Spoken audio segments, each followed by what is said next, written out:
All right, good morning. Hope everybody is doing well. Let me just do a quick refresher to make sure it pulled up all right.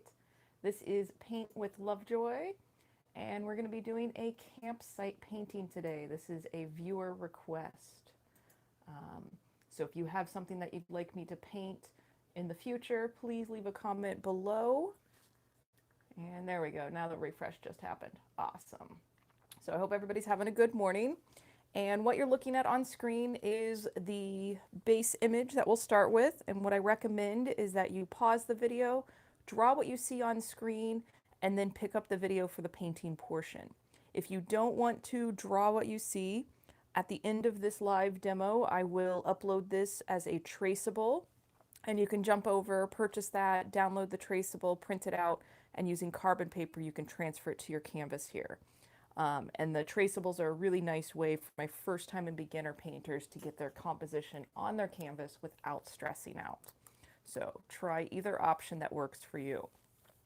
And for today's painting, we're going to be taking it in sections.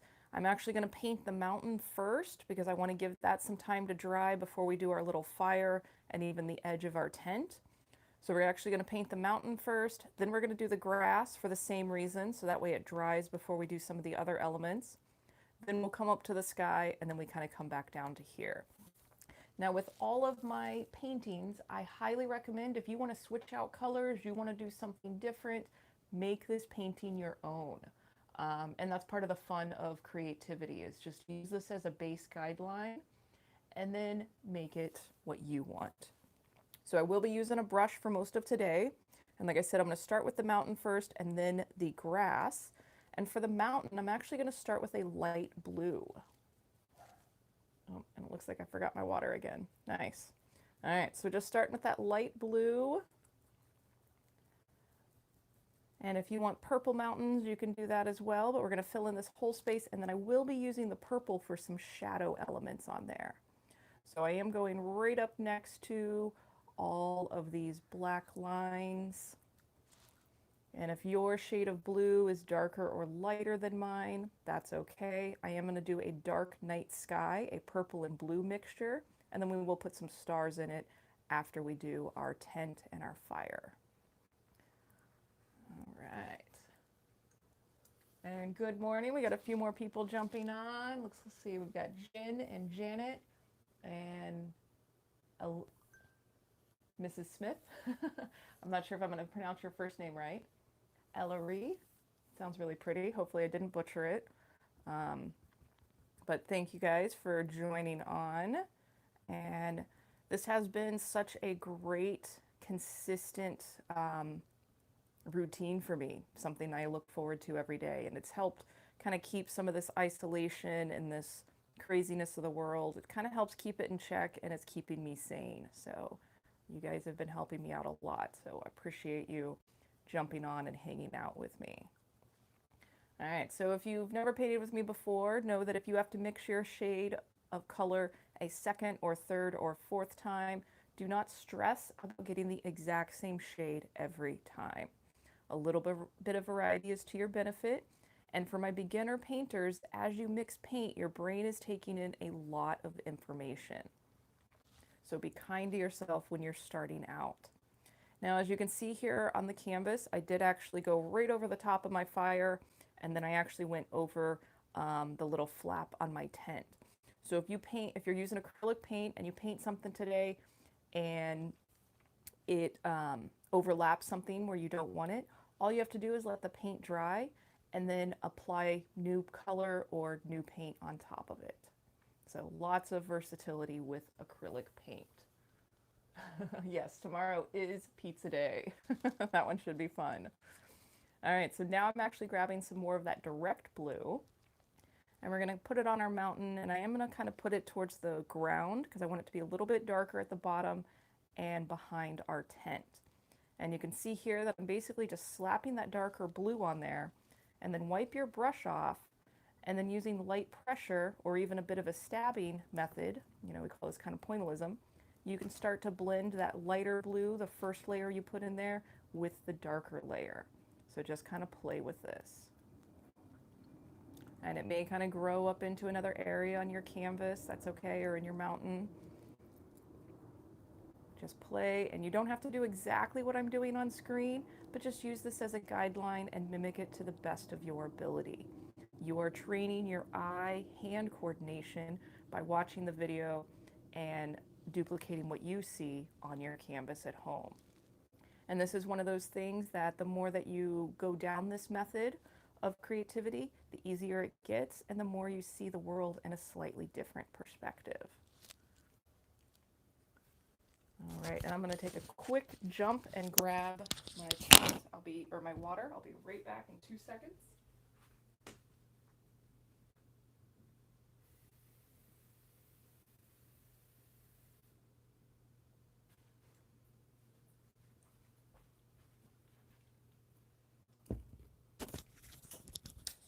All right, sorry about that little dip. I did run and grab some water really quickly.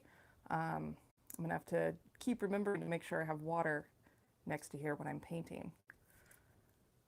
Okay. Yes, I do forget it a lot. All right, so I'm actually going to take a little bit of purple and move into the mountains because I want a few spaces a little bit darker. So what I'm doing is actually grabbing the purple just by itself, slapping it right on top of where I had the darker blue, and then we're going to do the same thing, kind of blend that color into the new one, or into the base color. And here I'm going to throw a little bit up on the top of the peaks of the mountain, and we're going to pull those into it. So again, wiping that brush off, and then going back to kind of making those X marks or that stabbing method. We're just going to kind of push this purple paint into the blue and play with it. And as you get into painting, remember to look at your painting from a distance.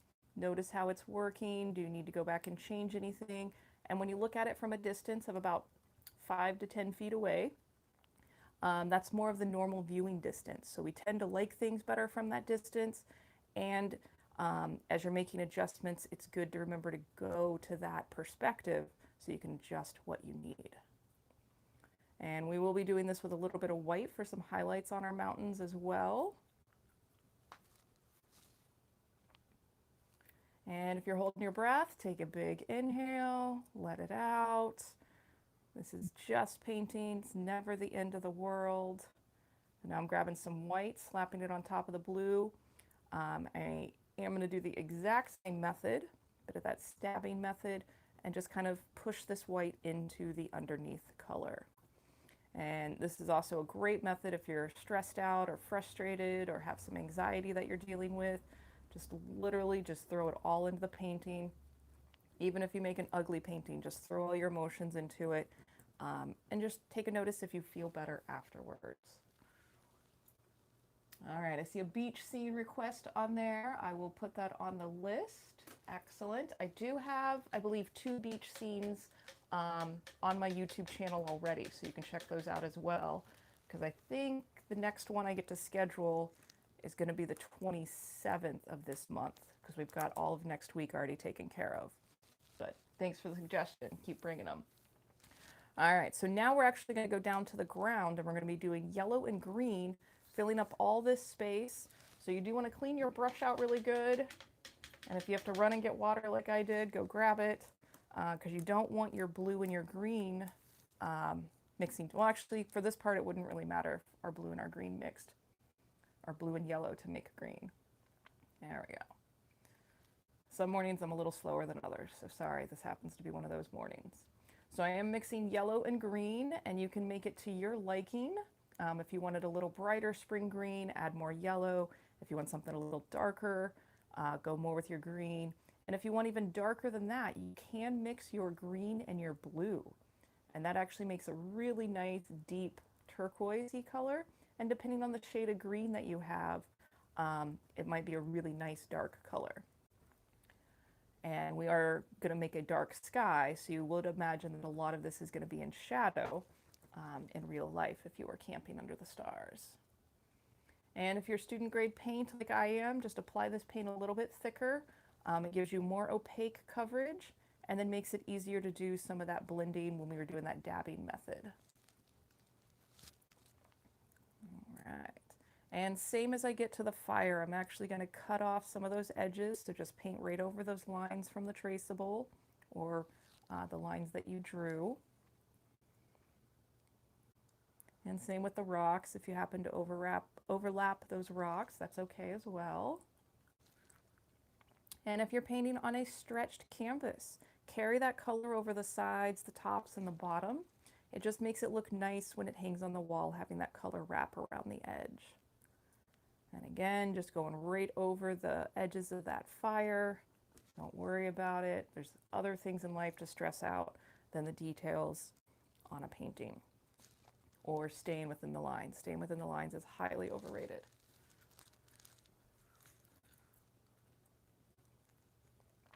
All right. And I was going to say, it looks like a few of you, yeah, thanks for the endorsement of checking out the channel. I do appreciate that. If you haven't subscribed to my channel, make sure you do that so you can be notified of any of the new videos that I upload. And then also check out my online school, paintwithlovejoy.com. I do have more in-depth classes. I have my intro to palette knife scraping, and I also have my signature Paint Your Pet class. And both of those are geared towards first-time and beginner painters.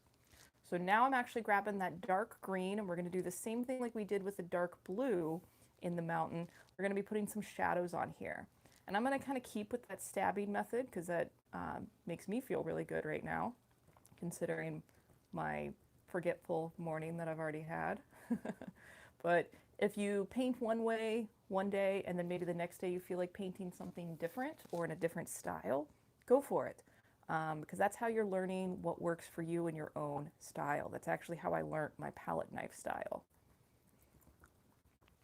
So basically, when you're being creative, just pretend that you're 5 years old, you're in your house, you can take your own nap in a comfy bed, and just have fun. Don't overthink, don't analyze, and do your best to try not to judge yourself. So I actually want a few highlights in my grass, so I'm going to take that yellow, doing the same thing. And maybe, there we go, as you kind of stab it into that green, it does diffuse a little bit more. And if you overwork the yellow a lot, you'll notice that it just gets kind of lost in that base color. So if you need to, just reapply and don't move your brush as much. And yeah, seriously awesome just to, anything that's pissed you off, throw it into that tapping method, and there's something just methodical and relaxing about it. And then even after you've done this, if you go, maybe I need a little more dark green hanging out, I'm going to grab a touch of that blue just so I can go a little bit darker, right underneath the tent and right kind of at that horizon line. So I literally just slap some of that blue on there, and I'm going to do that same tapping method to mix that blue in with that green. And it just creates one more darker shadow.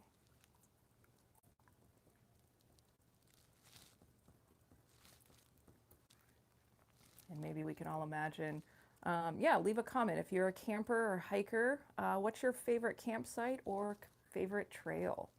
I lived in Arizona, Sedona, Arizona for many years, and I loved all the hiking and mountain biking out there. California has some really awesome spots too, but I definitely fell in love with Arizona and the Red Rocks and just awesome, awesome mountain biking trails.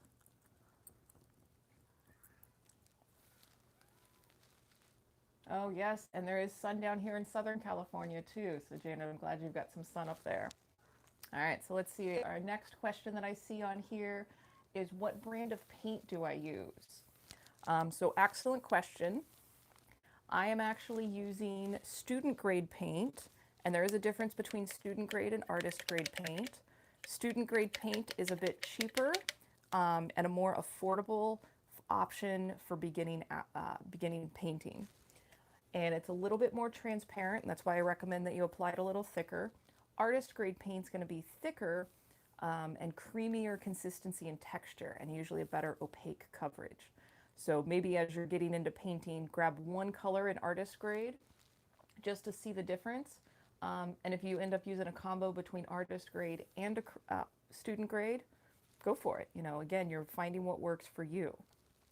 For the brand of paint that I recommend, I'm using Chroma acrylics here, and I buy them in the half gallons just because I teach classes. The closest thing that you can find to this brand of paint is Liquitex Basics. And I like it because when you squirt the paint, it stays nice and solid. Some of the other paints, student grades, will just start running all over the plate. I can't stand that. These mix nicely, and the drying time is about 15 to 20 minutes, so it's perfect for my classes. Some other paints, especially the cheaper ones, you may start to find that they dry in like 5 or 10 minutes. And yesterday we were talking about some of the craft paint, like the apple barrel or the plaid, the folk art type of paint, and those will dry literally in like 5 minutes. So you do have to kind of pick your paint based on the project that you want. All right, so I actually started mixing a light blue and realizing that's not what I wanted. We're going to be doing a blue and purple for the sky. We are going pretty dark. And I'd say start with the blue and add the purple until you get to kind of that deep color that you like. Because your blue and purple may be a little bit different than mine. So your mixture, your aspect ratio might be different. So slowly add the purple till you get to the shade that you like. And we're going to basically fill in this whole top sky. And like I said, I'm going pretty dark. If you actually want to do a black sky, go for it. You can actually mix a little bit of black and blue together. If you want to do a sunset sky to where it's dusk, feel free to switch that up. I'm actually just adding more purple. So I think once this is done, I will be putting a lot more purple in here. And then after we do our fire and our tent, we'll come back up to the sky and do some stars in there. And those will just be little points of white paint. And again, if you overlap the mountain, that's okay. You can kind of clean up the edge since this is a darker color. And if you do happen to go over and maybe reshape your mountain and you didn't want to, just embrace it, for that's where you're at for today. I do tell most of my students that painting is a conversation between you and the canvas. Canvas always wins, so don't fight it. All right, mixing that color again. Again, if you are painting on a stretched canvas, carry it over the tops and the sides. Oh, and I think I forgot to mention at the beginning of class, there was a lot of texture. I reuse my canvases just so that way I don't have my house overflowing with canvas samples from painting. So I reuse them so that way I don't have to purchase new ones. And you can re-gesso a canvas to be able to paint on top of it again. So if you're interested in doing that, there is a link in the description box below that describes that process, shows you a little video. And I actually like reusing the canvases more for my palette knife classes, just because that added texture by re-gessoing on top of a painting gives me more texture, so I don't have to build up as many layers. So find ways that you can save your money and be resourceful, but still be creative. And add some more purple and blue on the plate. Most of art really is about learning to use the tools that you have on hand in a creative way. So at home, if you don't have brushes or acrylic paint, but you have crayons, follow along and do this with crayons or markers or anything. Okay, just checking to make sure it was still going. Well, I thought there was a little lag on the video there for a moment. So going back to the blue and the purple, just filling up the rest of my sky.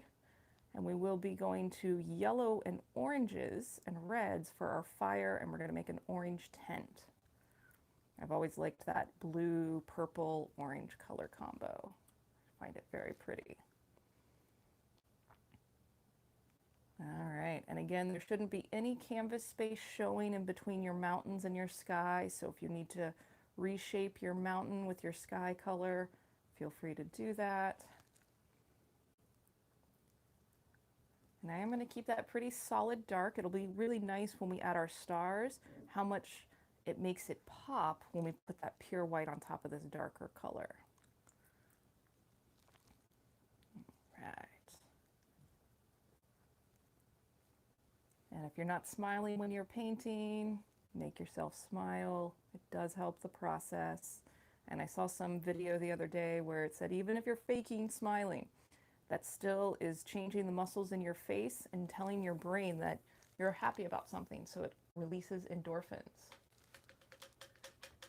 Even if you don't like what's going on right now, just find something to smile about and it'll make you feel a little bit better. All right, so I'm going to move down to the pointy brush. We're going to move in to our tent. We're going to do this one first, and then we'll come over to our fire. And I'm just trying to give that a little bit more time to dry. All right, and for our tent, we're going to start with orange paint and kind of do the same thing that we did for the other places. We're going to start with that orange paint, put a base on there, and then we'll use a little bit of red for shadows and a little bit of yellow for highlights. And for this particular brand of paint, my orange is a bit on the transparent side. So as you can see, as I apply it, part of the canvas is showing through compared to if I apply it a little bit thicker. And if you're applying it thicker, just use a little less pressure. And when you apply it thicker, it's kind of like icing a cake. You're not quite touching the canvas with your bristles. You're just manipulating the paint on top of it. And again, this gets easier and more comfortable with practice. So be kind to yourself. Basically, whatever you do in life, please be kind to yourself. We have enough negativity and enough craziness in the world. Just the fact that you are trying something new, stepping outside of your comfort zone, that should be applauded.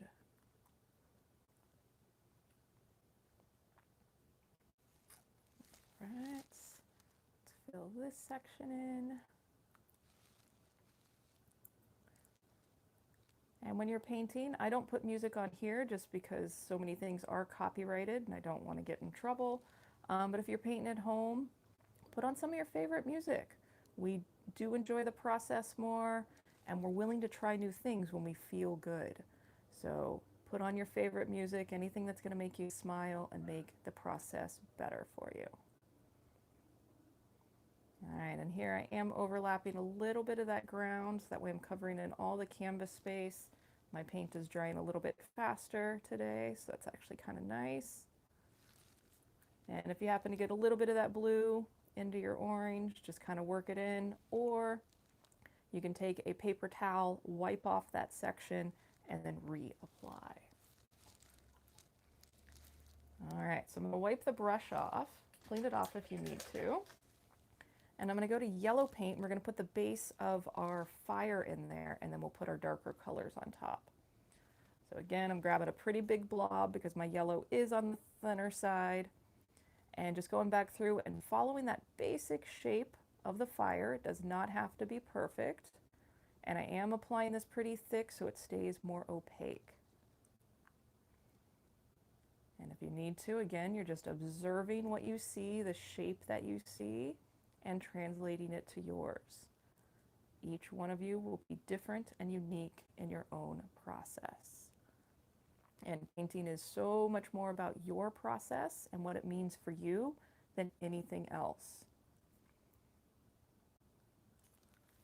Okay, so now I'm going to take some of that yellow. We're going to add a touch of that orange to it, just toning it down just a bit. And then I'm going to put some on the inside, this opening, because we're imagining that maybe there's a light inside. Maybe they're reading before they go to bed. Though it's a pretty nice looking fire. Hopefully they're coming back to hang out at their fire. All right, and then now we're going to take that yellow and we're going to put some highlights on here. So we're going to go kind of just right down. This would be the top flap, and I'm applying that kind of thick, and then we're going to go back and blend it in.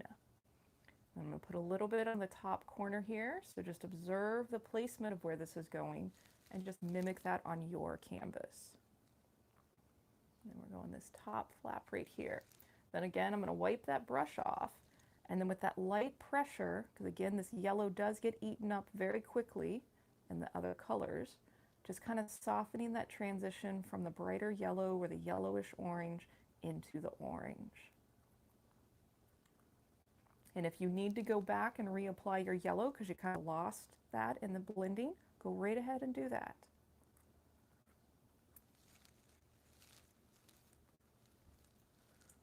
All right, so now I'm actually going to grab a touch of the red, do the same thing, and a little bit of red goes a long way, and it's a little bit more powerful than the orange, so that's why a little bit goes a long way. And I'm kind of putting this at the base for the tent where the flap and the base meet. And then right on the other side of that yellow for the flap, I'm putting the red, because again, that yellow is going to pop forward and that red is going to push it back. And then this inside section, I'm just going to straight up make that red, make it dark. And then wipe that brush off, and we're going to go back to where the red and the orange meet. And you may have to wipe your brush off a few times. We're going to blend that into it. And if you're finding that the red is, you put too much on there, go back and grab some orange. You can slap it on there, and then you can blend that orange into it and kind of diffuse it. It is a lot of kind of back and forth when you do blending, especially when you're getting used to the brush, the pressure, mixing your colors. So don't be upset if you have to go back and forth a little more than you want to right now.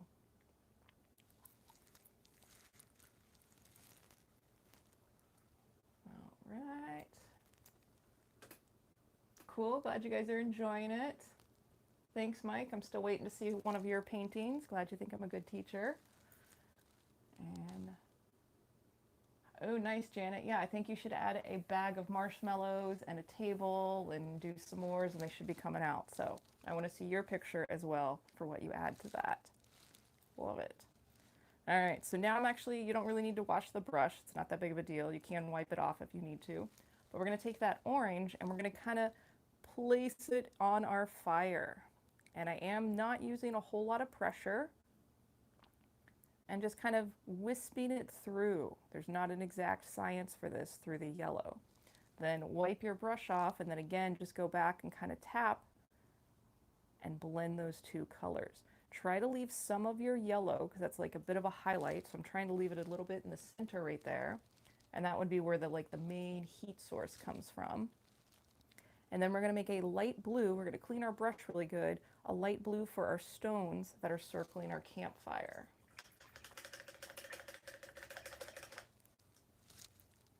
Right. So actually this is apparently what I was making that light blue for earlier, but I'm going to go a little lighter than that. And I did manage to do this painting. We do not have black. So again, one of the things that I got trained in school, and pretty much any artist gets trained, is making paintings without using black. So learning different colors that you can mix together to create your dark shades. All right, so just taking that light blue, going right on top, and my grass is dry. And because it's dry, that's allowing this light blue to stay a little more opaque, and then I can paint right on top of it. So that way it is overlapping some of the grass. Now I'm going to take a slightly darker blue,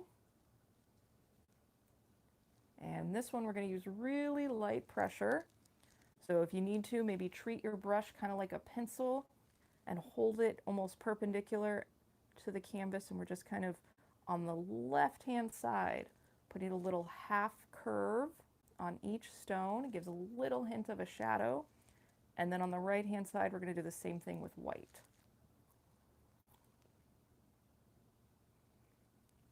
And hopefully you can see it on mine. I should have made mine a little bit darker, so I'm actually going to go back and make mine just a touch darker, just so you can see it. If you're liking your color at home, do not readjust.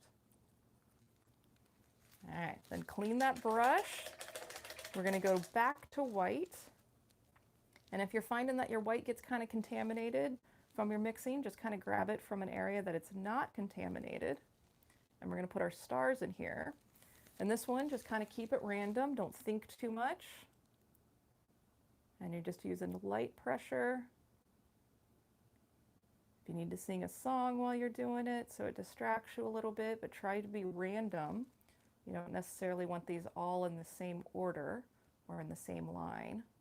So if you need to, do a few over here, jump on over. And I'm going to imagine that this dude's way out in the wilderness. There's no city lights, no light pollution, and he can see an abundance of stars. If you feel like putting a moon in here, you can do that. You can also put a shooting star. You can put a specific star constellation. Make this your own. You can put a message in the stars, whatever you like. And this is another one that after you've done a few, maybe step away, look at your painting from the distance, and then go, oh, do I need more stars here? Do I need something in this area? And go back and adjust. All right, and while I have the white on here, I'm going to go back down to those stones, and on the right-hand side, Do a little curve on the opposite. Again, just kind of giving a hint that we've got some depth on there.